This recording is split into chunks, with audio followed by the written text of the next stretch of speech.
have to coordinate. The thing that I love about T1's approach to the draft in this series is they recognize, as the world does, that JDG have gotten this far because of their team fighting. Their objective setup, their control around the map is what makes them world class. So T1 said, you know what? How do you fare in 1v1, 2v2, and side lanes? And this is an area where JDG have not consistently been tested, whereas T1 is more than happy to play that style. With Zeus and Faker playing at their prime, it is an advantage that JDG just don't seem to have a reliable answer for. It's globals, globals, globals for T1. And first pick, Lucian Nami, bottom lane. The core of it all. Guma and Keria, top two KDA players coming into this series, and they are proving worth the investment. We'll see how many more games T1 can pick up. Game 1 was incredibly close. Game 2, pretty close as well, but T1 closed it out with a lot of swagger at the end. And now we get to see it all again. Certainly Gangplank, a bit fewer tools than Yone in super outplaying a 1v3, but I want to see it all the same. We know Zeus is an incredible player. Owner, we'll see how much he's able to play around the Renekton. The gank power not huge up there, but I want to know what he does other than rush level 6. And Zeus has started with Corrupting Potion here for himself on the Gangplank, so you can be very, very aggressive in early lane phase, spamming out your Qs with your Corrupting Potion ticking to get a lot of strong trades. But the real crux will be, can he get enough money for his Sheen back with that investment? Well, Prime Gaming is giving away 150,000 RP to several lucky fans every single day of Worlds. Head over to PrimeGamingWorlds22.com to enter and make sure to put in today's secret code to get bonus entries. Run from it, hide from it. It will find you all the same. The TSM chants have made their way. In every city, which I am very happy about. It is so much fun to be back here casting in front of a 20,000 person arena. Do you want to sound like 20,000 people right now? The energy is electric here in Atlanta, Georgia. Let's see if we can keep that energy up as we move into game 3. So we're looking at the early game, the early pathing. Owner going to start on the Raptors. Nocturne's early clear through these multiple mob camps is very fast, very efficient, and he's likely going to convert that into the reds, and then perhaps do a full clear topside or path towards his bot. Yeah, I definitely expect a full clear from him. Should be noted that during 369, base tanking the barrel tri-brush play here from Zeus, he was able to get his ward there down onto the Krugs, so they'll have that timer on the Nocturne full clear. And it is also worth noting, you don't just go from Raptors to red for your full clear for Nocturne. He's trying to get all these smaller camps down and respawning quicker by going to Krugs first, then picking up red buff. It's a hyper-efficient path, right? Because as you rightly said, it gets those respawn timers going much quicker, but also what's crucial is he's doing a full clear from topside into the bot lane. The person we also have to keep our eyes on is Kanavi.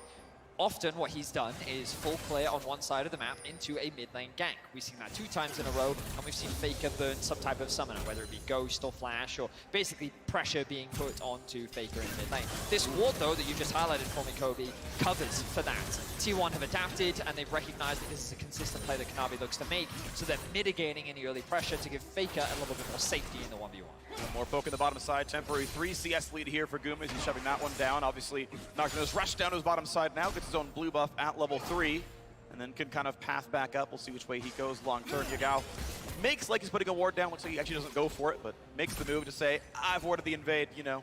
Actually finally does put it down, so we'll see if Nocturne comes through, or if he goes for a gank through. Obviously, he wants to go behind. It's hard to gank Azir from the front, and it's far enough back that the controller doesn't see it. Actually pretty important to get the positioning right away from a control ward. Kanavi has skipped one camp and is up topside. This is what I was talking about for playing against Gangplank. Stack a wave and go for the dive early. That's your opening.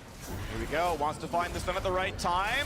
Lets the W go down, puts all the attacks down at one time. Zeus just going to let him drop the aggro, but the health bar's down to 100. He can't clear his wave very fast. The turret's been reset. Second stun comes across. First blood claim. Kanavi will have to flash to drop aggro. They did it. They execute on the stack, wave, and dive versus Gangplank. The classic for Renekton matchup here into it. I will say as well, for that early W, Kanavi was trying to predict the flash. Even though it looks kind of weird there, Zeus holds onto his flash.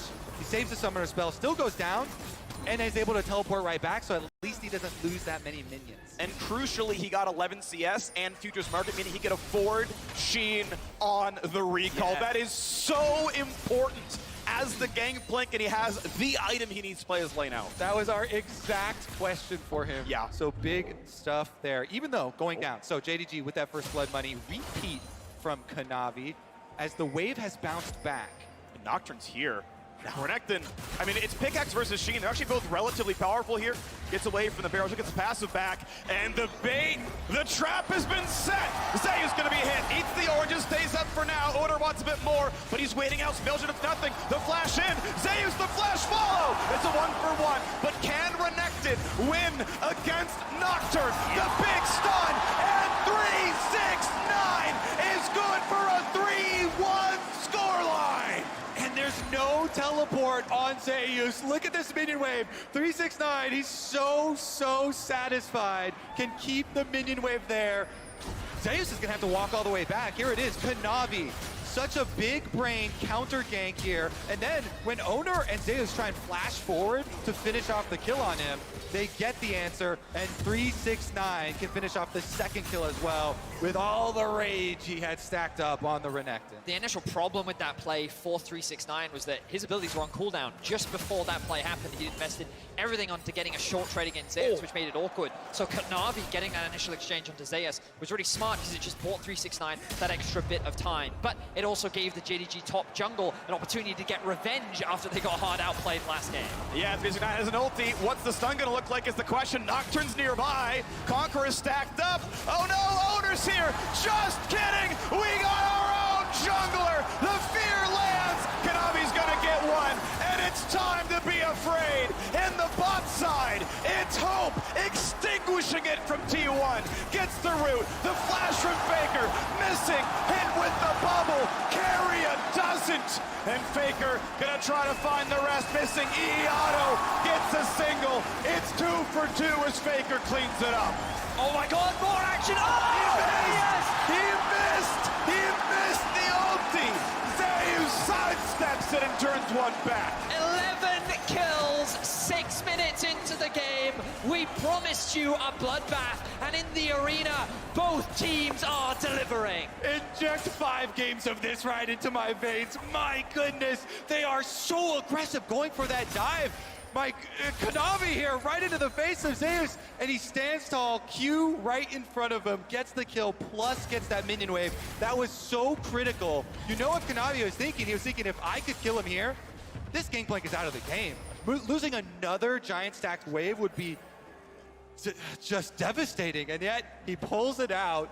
Both dives. Let's take a look back at the beginning before all the craziness. So 369, he gets level 6 and he's committed to getting this kill. Doesn't quite have the stun up yet, not sure where that was available, but you're gonna see him use it just now as the Nocturne spell shield gets broken by the Q into the stun. But it's enough damage for Kanavi to get that conversion and then go for a commitment onto Zeus. He's so low in the top lane. Oh, the but then orange heal, and he realizes Kanavi, if he stays underneath that tower, it's gonna be a 1-for-1. We didn't get to see the 2v2 kill in bot lane as we get back into action. Both jungles have ultis, but there's no fight to be had. The CC not really there to be landed. Of course, missing without much available on his kit. Ulti not there just yet. Barely level 5 for Carrier, so far from tidal wave. Just gonna be there to clear out the wave and let it shove in. So we can see once again Kanavi covering for his laners. This is something that he's consistently done throughout the series to make sure that they can get this push underneath the tower to either allow him to invade, get deep vision, or to allow the laners to reset and spend that gold. Right now they're contesting that bot side river vision. He will be able to secure that crab. And T1 will just be forced to watch. Now, as we move forward, what is this bottom lane going to mean? It means Nocturne is in the lane. It means Hope has died. Missing a bit low, but not enough damage to kill him out of the turret. Exactly. We can't even get our words out.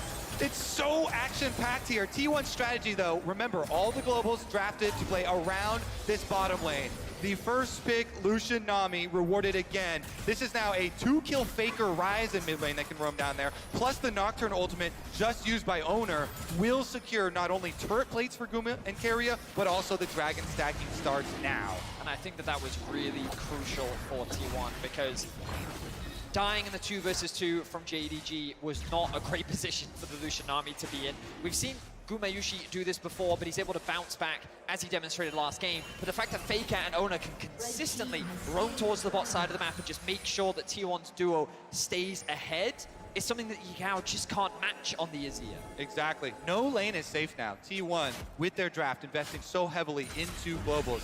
Zeus is going to be pushed off a little bit more of this top lane presence. And just getting him off the XP, but the same thing, of course, was happening to the JDG bottom side. Faker goes back to mid to play his own wave.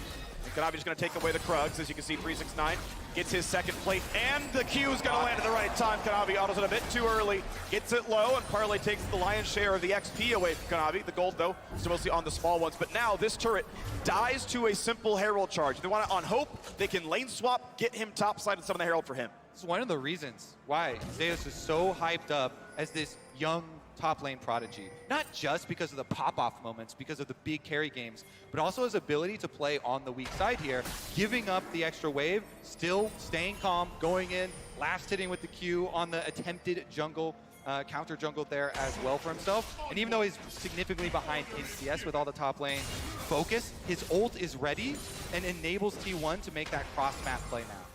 Certainly is. We'll see where he chooses to invest it. Right now, both supports have made their way back out onto the map.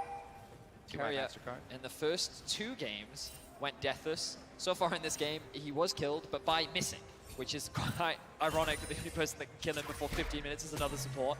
But T1 dead even right now with JDG with a slight gold lead. Faker has to be careful, though. The ultimate is available for Yigao. He chooses not to commit those. They don't know it, but they're wary of Ona and his ability to very quickly join the fight. Yeah, they're just itching to use this global composition. Gangplank ultimate ready, Nocturne ultimate ready, Faker as well afterwards with the Realm Warp.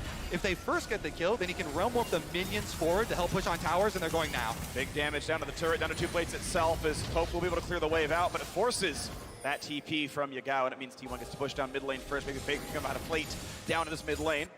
Much like last game, T1 with all the advantages in the questions that they can pose to JDG. Hey, what will you do if we force on bottom lane? Well, you have to teleport. Now you've got this giant long cooldown. You can't get right back to mid. They just push the mid lane in. They will take the teleport cooldown advantage and not force the dive there. Just use the cooldowns elsewhere. I like the way that you described that. It's T1, oh, hang on, ult. Nocturne is here, waits for the double dash, flashes on both of them. Is it gonna be able to Gangplank ulti? 369 runs away, flash for flash, 2 for 1 on ultimates. 369 barely lives, has his own TP to get back to lane. The play was great from Ona. You flash commit to make sure that the tether stays in range of the champion you're looking to fear. Unfortunately, Zeus just couldn't quite get in range to deal that extra bit of damage to get the kill.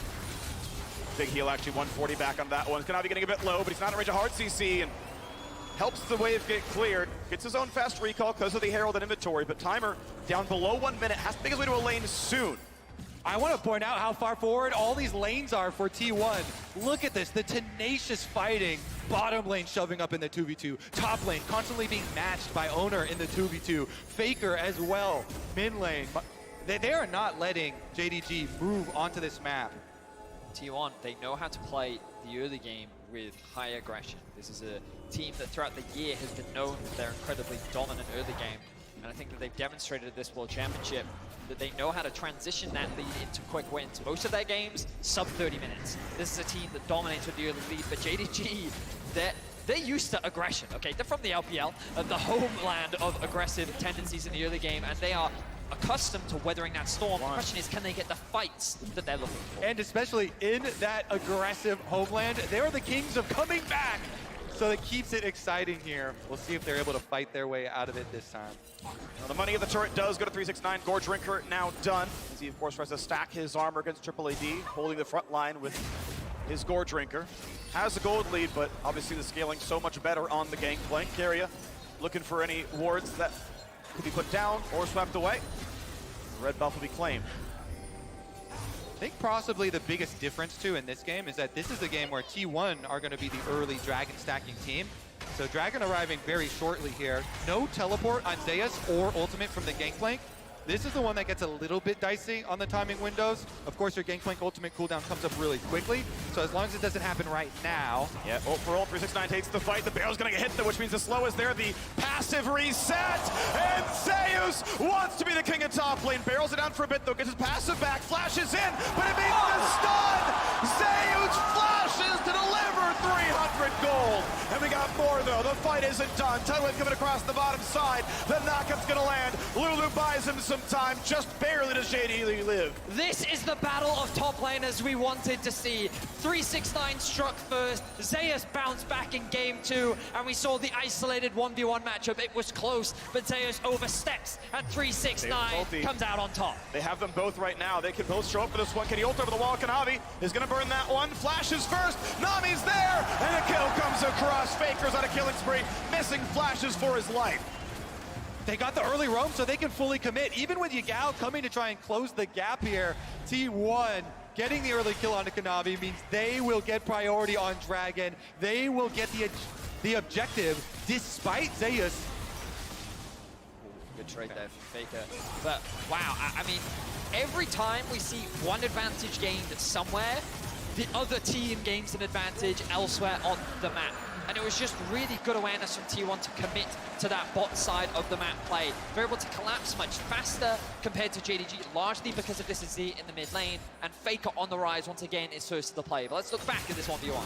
So Zeus feeling pretty confident with his Trinity Force, but I want on live, I was looking at the cooldown for his ultimate. It was only a few more seconds afterwards. And you can see here he has the option with extra distance, but he flashes in instead without waiting for the ultimate, and 369 just rips him a new one. This is 369 Renekton, okay? Known for it. And he gets the last lap. Rift Trail coming up very quickly though. I popped Smiteable, who's gonna claim it. It was owner before. This time around it does go to JDG. Kanavi gets the eye. 2 Drakes to 0. Gold actually 1,000 in T1's favor as well. The top scoreboard says T1 are winning game 3. Yagao just farming so far has not found his way into any meaningful team fights. See if the Herald charge can mean a bit more. It is 1-1 in turrets. Plates were close earlier. 369 able to hold the front line decently well. But need a seal to come back on in. Has his flash soon. Ulti's up now. Could try to find a target. Guma has his cleanse. Of course, Zeus has oranges. Everyone else is the target. So the awkward thing for T1 right now is their waves aren't in a great spot. If you look top, you can see that with no tower, Zeus' wave will force him to overextend. He is going to go answer it now as going to use She. Will be forced to dash out, but the bot lane in the same vein, Faker can't really be sent to that bot lane, which means that JDG could just force this skirmish in the mid lane. There was room there for JDG to actually commit onto that tower, maybe even force a fight, but they decide, you know what, now that Zeus has pushed out that top wave, we'll go and catch it, and we'll look to reset. Yeah, T1 looked to get some breathing room. They sent Faker down to bottom side, which is the only lane where they had already taken the outer tower. So Faker trying to push on bottom, get the minions up to the secondary tower, while the rest of the 4 squad here puts pressure on mid. The waves have cleared away. JDG obviously pretty good scaling on the Aphelios down here, but Guma has always put out so much damage in these fights, moving towards his own rapid fire cannon later on. Missing, gets his Shurelius done. JDG ever confident in the movement speed. We get 3 games in a row of Cloud Rift. Let's hear it for Cloud Dragon, baby. Yeah, it's the best one. My pick'ems are thankful, I will say.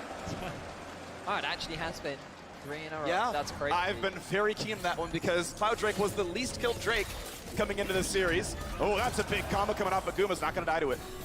Bit of damage will, at the very least, delay Guma's back. The Herald will be now dropped mid, opening this up, gives JDG a lot more control and makes it easier to push into the enemy jungle. They've got a ward on him. 369 is seen. Here comes Tideway. Here's the rest of it. Flashing on enemies. Nocturne is left alone to the back line. Gotta stay alive. The scoop coming across. It hits 2. A flash away from Carrier. Somehow Owner is still not dead. Kanavi dives in. And the dive out of the tower. 369 gets 1. But it's a one-way trip. Faker takes him out. Yeah, that's a dive under tower, all right. 369 wanted another solo bolo onto Zeus, and he does get it, but at the cost of his own life. And it means JDG can't then finish out the tower after that little scrap. Nice little opening from Yagao, though, as he saw the angle, sweeps in, gets the knockback for the extra kill. Faker holds the line, though. 4-0-0 now on the rise. He's just been picking up kill after kill, and he was the benefactor of 369's aggression. I believe he also picked up a shutdown as well. So this mid laner will only continue to get stronger, but let's have a look here. The Herald gets dropped down. Guma gets stunned up. The ultimate to disengage from JDG diving underneath the tower, but then there's no follow-up onto Owner's engage. Then the ultimate from Yagao is good, lands onto 2 members of T1. They're forced to flash out. Meanwhile, on the back line, 369 is able to get the kill onto Zeus. But look at Faker, locking up Zeus underneath the towers, means that those stacking tower shots will hand the kill over to him. Oh, shut down.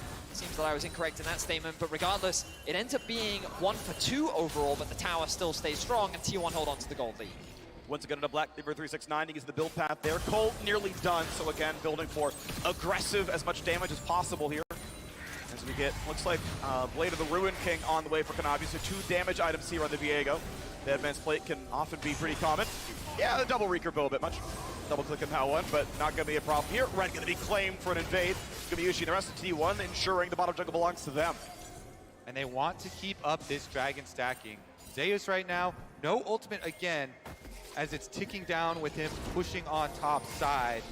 Moments before the Drake. If you can get a teleport from Gangplank early on and set up your barrels through some of these brush in the fog of war, that can lead to some big explosions. But they're actually valuing just walking Zeus down now. Walking down the river, 12 seconds till it spawns. JDG are the ones who own the path down. Kanavi aggressively looks for any wards, doesn't see any. One gets put down, put out as well. Guma forcing a Shirelia's out. 369 cannot find his target. Locked in place, needs to ult to stay alive, but he's feared and he's fallen. Nocturne goes for number 2. Hope dropped, a flash away from missing, but Faker won't, and he's unstoppable. 11-9.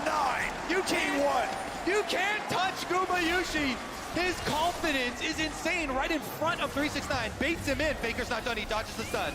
Really beautiful stuff right now. Gonna try to stack the Conqueror, try to find the kill. With help from his mid laner, Azonia's buys some time, but they should kill him. The ult's too early. He needs some soldiers back. He finds the army, and 1,000 gold goes to Kanavi. However, Baron is dying.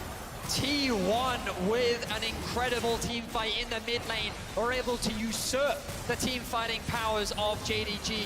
369, the benefactor of all that early game gold, the big beefy frontline is shut down as T1 dance around him, dance around JDG, and secure themselves the first Baron of game 3. I love this play from Gumayushi.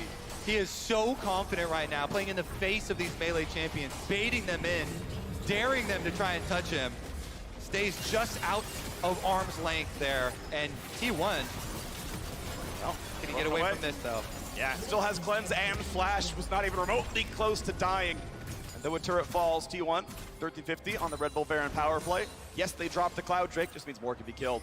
I know, it's a positive, honestly, as we crest into 2 and 3 items. Chainsword on the way now for the top laner. Look at this. He dashes in with the ultimate to get some damage here, and then allowing 369 dash forward. He just kites him into the Nami. Keria gets the double knockup. Yeah. Ulti into bubble, right into T1's hands. Keria playing these fights beautifully throughout this series.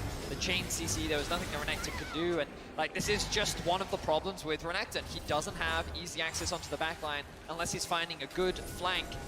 See the smiles on the T1 faces and the frustrations on the side of JDG.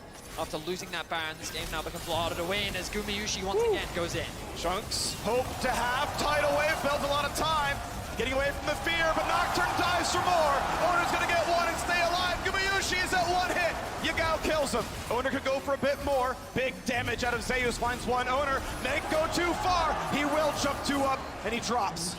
In the top side, though, a solo kill. 369 once again rolls the dice and takes down Faker, not even burning a flash. Into the mid lane. He's looking for the collapse. 369. Flash up in 5 seconds, could find a good target. Keria has nowhere to go, doesn't have his own flash, doesn't have a good way out. Shirelius to get his target into range. I don't know if he can get to the blast plant in time. Nicely done by missing.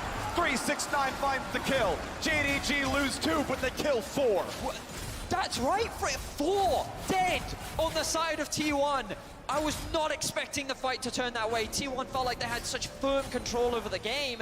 And then just like that, after a bit of aggression from Guma, JDG turned it around. 999, baby. He gets another solo bolo. Off screen, count it. Teleports in, gets another kill, trapping Keria here. And more money for JDG to mount their comeback. Remember that after the last team fight, JDG still got the dragon. They got that objective, so they also stalled T1's objective stacking here. Another bait attempted here from Gumayushi as they get the counter onto Kanavi, and is the ultimate commitment there from Nocturne. Meanwhile, here's our solo we're looking for.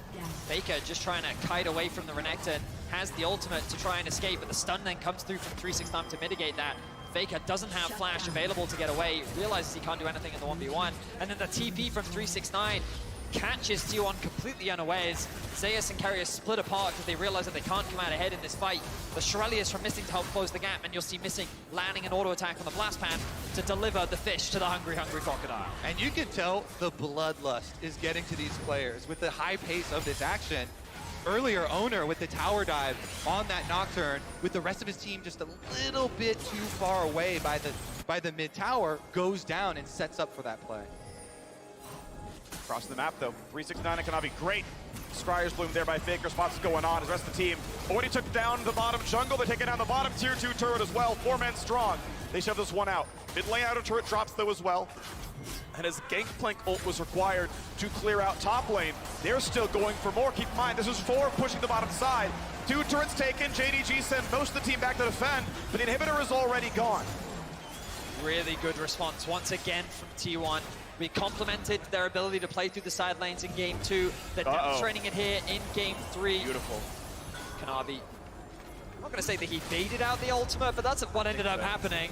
Doesn't get caught off guard. Yeah. T1 though in the brush. Kanavi They're gonna makes it. find him. He doesn't get the ulti off. He just dies. He could have ulted. He just gets killed. And that is the jungler down. T1 with 40 seconds till this Drake comes up.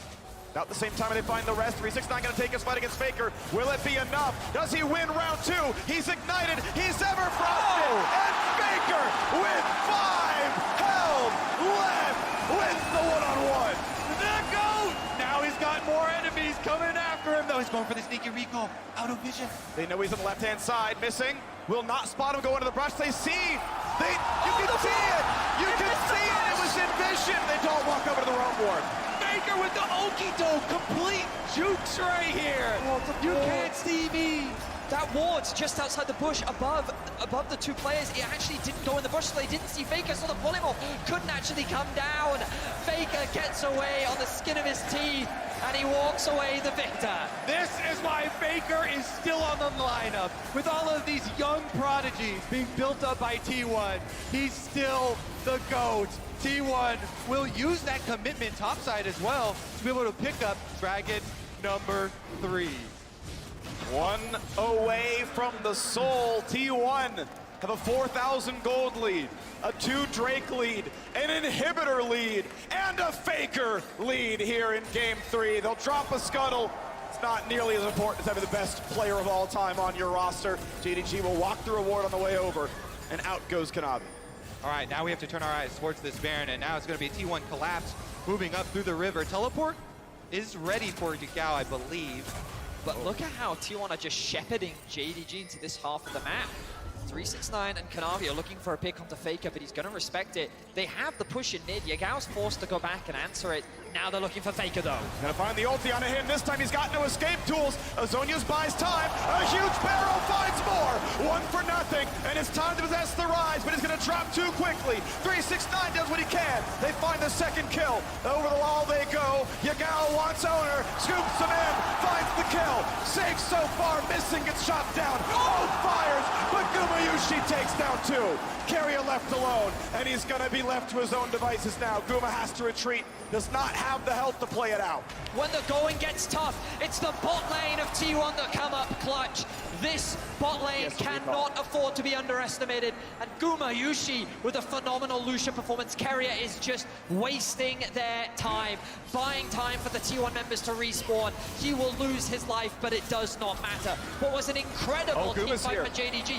No, not going the base is still being attacked. He can't kill him, but he's stopping the recalls. They are losing Nexus turrets right now.